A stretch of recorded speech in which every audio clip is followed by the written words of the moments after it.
Les voy a dejar dos participaciones de ministros de la Suprema Corte de Justicia que participaron este 27 en el foro sobre la reforma al Poder Judicial.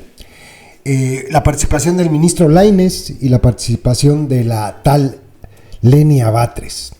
Es muy interesante que ustedes comparen. Fíjense lo que dice, por ejemplo, Lainez. Es injusto que se juzgue de corruptos a todos los trabajadores del Poder Judicial. Es injusto que se les esté ya, así, sin análisis alguno, tachando de eso de corruptos y que ahora, previo a que pudieran repetir en la Suprema Corte, ya traigan, o en la Suprema Corte no, en el Poder Judicial, ya traigan el estigma de que la reforma se hizo porque son corruptos. Dice López que, a ver, díganme, alguna reforma que se haya hecho, algo que haya salido de la Suprema Corte del Poder Judicial en beneficio de la gente, del pueblo. Bueno, pues Lainez le enumera ahí unos cuantos casos que sirven como ejemplo. Y luego, a ver, estamos de acuerdo, el ministro Lainez también lo dice, en que tiene que haber una reforma al Poder Judicial. Esto lo mencionábamos desde el inicio del sexenio. López incluso, y les voy a dejar también ese fragmentito, puso al ministro palero Arturo Saldívar, en aquel momento presidente de la tremenda corte, en una mañanera a negar que fuera necesaria esta reforma. ¿Por qué lo hizo? Porque en ese momento creyó que podría darle más años a Arturo Saldívar. Recuerden que quiso ampliarle el mandato en la tremenda corte. Él estaba muy contento con Saldívar, muy contento porque le aprobaban todo. En el momento en el que Saldívar rechaza esto, y qué bueno que lo hizo, no sé, ese día se despertó siendo coherente, y no puede después López imponer a la ministra pirata Yasmín Esquivel, empezó el problema. Esto ya así de por sí tendría que llevar a pensar a los adoctrinaditos que detrás de esta intención se esconde la necesidad, la urgencia de López de apoderarse completamente de los tres poderes. Es que es muy significativo este suceso, muy significativo. Pero bueno, escuchen a Lainez y después compárenlo con la ministra palera arrastrada Lenia Batres. Escuchen sus argumentos. Hay un falso debate en todo esto, que es el que le metieron en la tatema a los adoctrinados y de ese no salen. ¿Cuál es? Dicen que la gente y que nos negamos y que se niegan a la reforma al Poder Judicial. No, era lo que se venía diciendo y pidiendo desde hace mucho tiempo. A lo que la mayoría de los trabajadores del Poder Judicial y los ministros y los magistrados y los jueces se niegan es a la elección por voto, porque eso no garantiza el supuesto fondo del asunto. Digo supuesto porque no es verdad, que dicen que con esto se va a acabar la corrupción.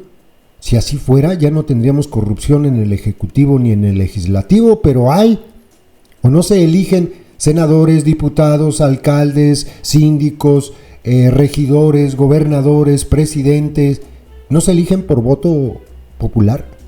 Ya no hay corrupción en estos espacios. Es falso, completamente falso. Eso es lo que está muy mal. Tampoco hay una negativa a que se les baje el sueldo. A mí, se los he dicho muchas veces, me parece excesivo lo que ganan. No solamente los jueces, no solamente los ministros o los magistrados, también los diputados, también los secretarios de Estado, también el propio presidente, que no es nada más los 120,000 pesos que supuestamente gana y que ya, no, es todo lo que viene con ello en prestaciones. Al viejo le pagamos hasta para que lleven a la tintorería sus trajes. Entonces es ridículo. Escuchen, logren por favor notar dónde existe la razón y dónde existe el fanatismo. Y fanatismo expresado también en la bola de aplaudidores que estaban ahí, que cuando termina Lenia Batres, como focas, se ponen a aplaudir porque parece que están escuchando a su amo. Pongan atención. Comento que en varias ocasiones el presidente, el consejero jurídico y yo comentamos que el Poder Judicial Federal no requería una reforma estructural. La Suprema Corte se convirtió en defensora de las élites, de la oligarquía, de los poderosos, de la comitocracia, de la derecha.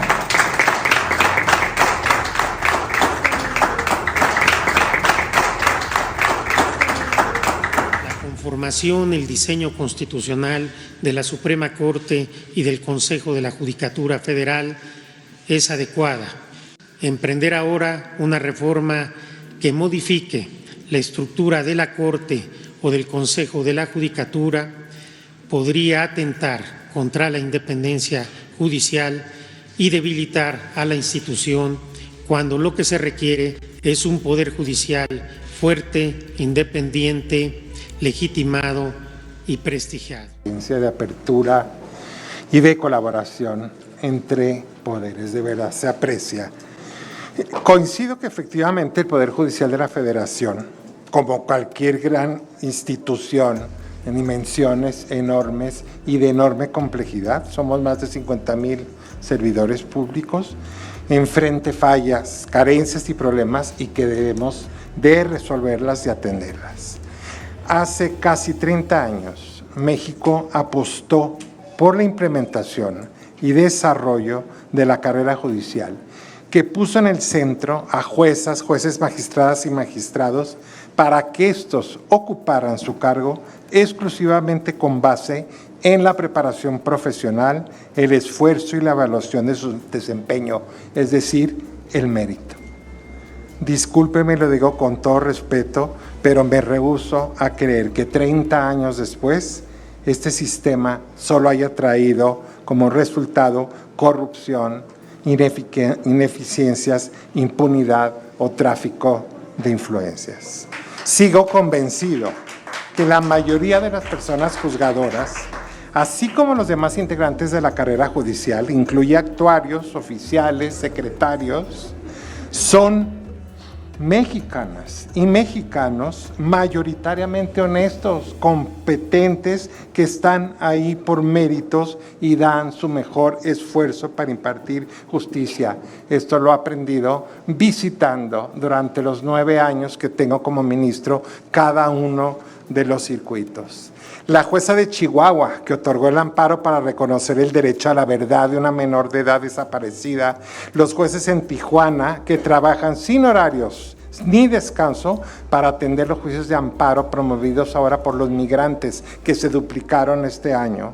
El juez de Oaxaca, que protegió la parcela escolar del ejido como un bien fundamental. La jueza de Tlaxcala, que reconoció el acoso laboral de las trabajadoras. Ninguno de ellos son corruptos, ninguno de ellos está alejados de la sociedad, como no lo está también el ejército ahora de jueces capacitados, especializados en el nuevo sistema oral y de justicia laboral, que votado por esta soberanía y por cierto que se está convirtiendo en un modelo en América Latina. Estamos hablando de 1,647 personas juzgadores que cesarán en su cargo y su posible reingreso y posteriormente su prórroga o ascenso estará sujeto a sus aptitudes para comprometer, para hacer campaña y buscar el voto, aun y cuando previamente se pretenda certificar sus aptitudes técnicas. Insisto, claro que hay problemas y deficiencias muy importantes que no pueden soslayarse, y menciono una y reconozco la incapacidad que hemos tenido en el Poder Judicial para comunicarnos con la sociedad, para transmitirles qué hacemos, quiénes somos y cómo lo hacemos. Pero por favor no tomen esto como un acto de soberbia o de arrogancia. Es que fuimos educados e instruidos en la idea de que el juez es una persona que hace su trabajo de manera prudente, de manera discreta, en la soledad de su despacho y que solo habla por sus sentencias. Bueno, ya nos dimos cuenta que esto hoy en día no es tan real y que no hemos sabido acercarnos a las jóvenes, a los jóvenes. Pero retomo, considero que la elección, pues mi punto de vista personal, por votación popular no es la solución a los problemas que aquejan al Poder Judicial Federal, y permítanme ponerlo sobre la mesa como tema de discusión. Yo temo que esta propuesta pueda agravar drásticamente estos problemas. Por supuesto que quienes resuelven los asuntos jurisdiccionales se deben al pueblo. Sin embargo, el compromiso con la ciudadanía implica que el juez actuará con total imparcialidad y en estricto apego únicamente a la ley. El método de elección popular, por propia definición y naturaleza, busca generar un compromiso con el elector. Eso lo saben ustedes mejor que nadie. Esa es la esencia. El cargo de juzgador no puede sustentarse en los apoyos directos o indirectos que recabe durante la campaña para lograr ganar la elección, porque de manera inevitable comprometerá la independencia y resolución y estará más propicio a la corrupción y el conflicto de interés. ¿Cuál es el aliciente para un juez de prepararse, especializarse para buscar su ratificación y la permanencia en el cargo si conoce de antemano que su reelección y ascenso depende de la contienda electoral? Permítame hacer una comparación con la carrera magisterial. No se eligen a las maestras y a los maestros. Estos ingresan mediante un sistema de carrera que busca, además, la capacitación y profesionalización constante, garantizando la permanencia en el sistema como una opción de vida. Ya no menciono a los demás puestos del sistema de carrera judicial. Más de 30,000 oficiales, actuarios, secretarios, que son los que proyectan las sentencias, quienes perderán todo incentivo para prepararse y concursar para llegar a ser juez y en un futuro magistrados. Ahora habrá que salir a buscar los apoyos para ganar una elección, insisto, aunque se ratifique antes o se confirme la experiencia que pudieran tener. Señoras y señores legisladores, entiendo que tendremos oportunidad en los foros, que son foros temáticos, de analizar la experiencia en otros países. Entiendo la minoría que han optado en casos muy específicos por un sistema de elección. Los discutiremos de manera puntual. Pero yo les pido, y estoy seguro que lo harán, así ha sido esta invitación amplia, que escuchen a las juezas, a los jueces, a las magistradas y a los magistrados, porque serán ellos quienes les van a aportar los mayores elementos de cómo llegaron al Poder Judicial, cómo accedieron a su cargo, cómo realiza su labor cotidiana, por qué el rezago, ¿sí?, que tanto daño hace, cuál es la carga de trabajo, cómo son las evaluaciones. Yo estoy seguro que tendremos mucho que aportar en esos puntos. Yo por lo pronto no tengo sino darle las gracias. Muchas gracias, distinguidos diputados, diputadas, senadores, senadoras, ministros, ministras, consejeras, consejeros, representantes de miembros del Poder Judicial de la Federación. Hoy las puertas del Poder Judicial están abiertas al tráfico de influencias y cerradas al pueblo de México. El Poder Judicial es independiente de la ciudadanía, no de los poderes fácticos. No es una apreciación subjetiva. De cerca de 258,000 tesis aisladas y de jurisprudencia vigentes, solo 195 se refieren al derecho a la salud, 70 al derecho a la educación, 30 al derecho a la vivienda y apenas 13 al derecho al agua. En contraste, se han emitido 12,845 tesis sobre impuestos y proporcionalidad tributaria, 1,387 sobre el derecho de propiedad privada y 891 sobre el libre mercado, que incluso llega a considerarse derecho humano. ¿Es este el Poder Judicial que necesita el pueblo mexicano? Yo creo que no. Cualquier reforma que se apruebe tiene que servir para que cumpla su única misión, garantizar justicia. Hasta hoy ha fracasado en esa labor. La reforma que se propone plantea 3 temas: elección de personas juzgadoras, sustitución del Consejo de la Judicatura por un tribunal de disciplina y un órgano de administración, acatamiento del límite de remuneraciones previsto en el artículo 127, constitucional.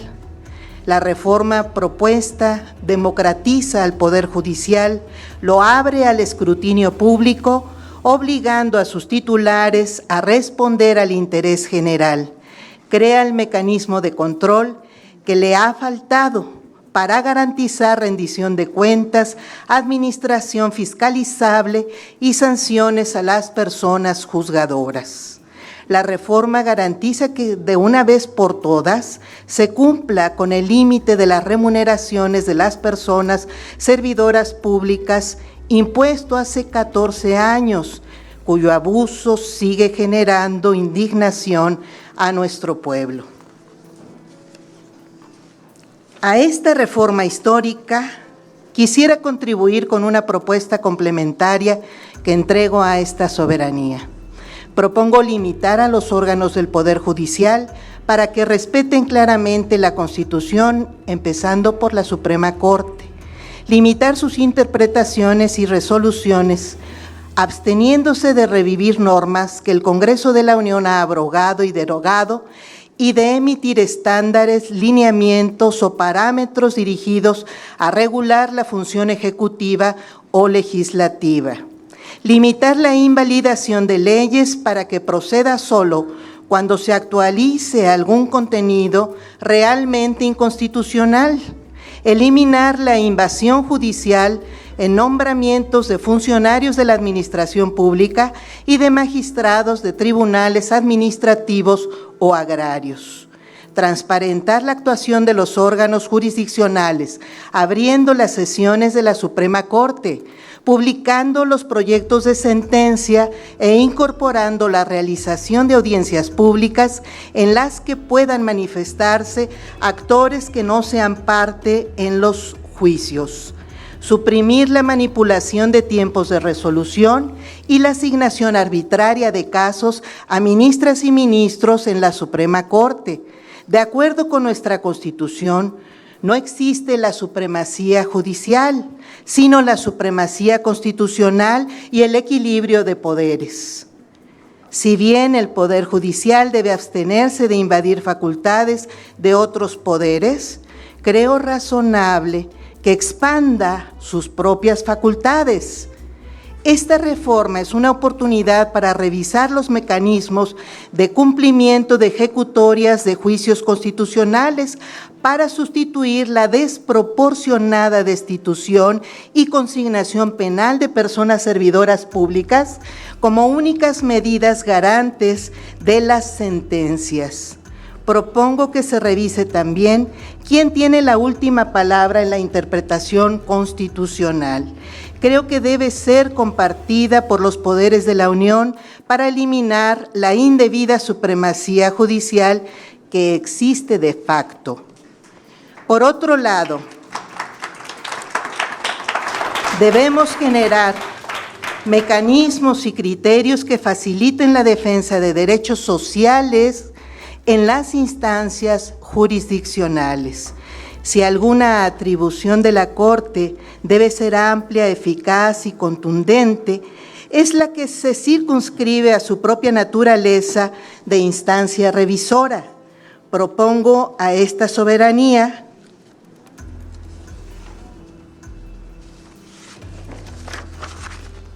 que otorgue a la Suprema Corte la facultad de plenitud de jurisdicción, es decir, que el principio de cosa juzgada tenga como excepción las resoluciones emitidas en contravención con las leyes y normas constitucionales, lo que la Corte Interamericana de Derechos Humanos ha denominado cosa juzgada fraudulenta.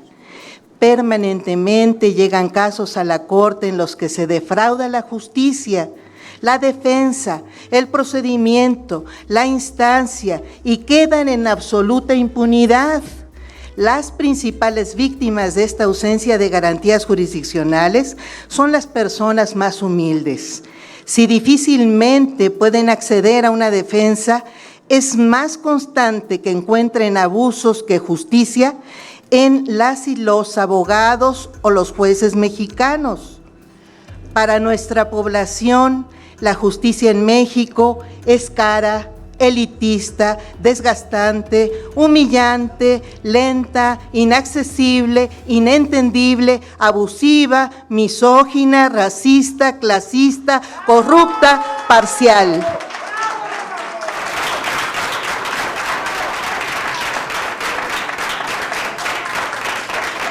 En una palabra, es injusta. La sociedad mexicana demanda que las personas juzgadoras respondan a los intereses públicos y sociales, sean confiables, rindan cuentas y actúen con transparencia, honradez, racionalidad y decencia en el uso del gasto público, con sensibilidad y conciencia social, con solidaridad hacia el que sufre, con humildad y vocación de servicio. Las y los impartidores de justicia no somos dueños del Poder Judicial. Su único propietario es el pueblo mexicano, que tiene en todo momento el inalienable derecho de modificarlo como parte esencial de su forma de gobierno. Muchas gracias.